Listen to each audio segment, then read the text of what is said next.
सत्य बोलण्यासाठी धैर्याची गरज असते. सत्ता अधिकार देते, पण सत्तेसोबत जबाबदारीही येते. व्यवस्था ही लोकांच्या सेवेसाठी असते.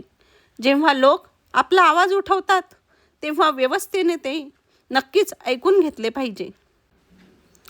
स्वप्ने पाहणारी तरुण पिढी, प्रश्न विचारणारी तरुण पिढी, ज्यांचे म्हणणे ऐकून घेतले जावे अशी ही तरुण पिढी.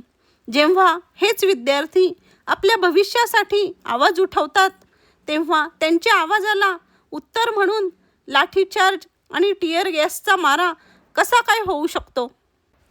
ते केवळ विद्यार्थी नाहीत, ते आपल्या देशाचे भविष्य आहेत.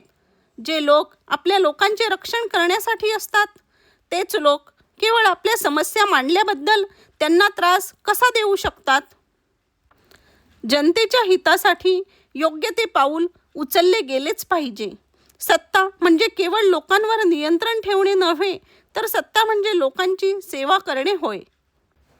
आणि जेव्हा आपली यंत्रणा निर्णय घेताना लोकांचे म्हणणे ऐकून घेत नाही, शहाणपणाचा वापर करत नाही आणि परिणामांचा विचार करत नाही, तेव्हा आपल्या सर्वांसाठी ही एक लाजिरवाणी बाब ठरते.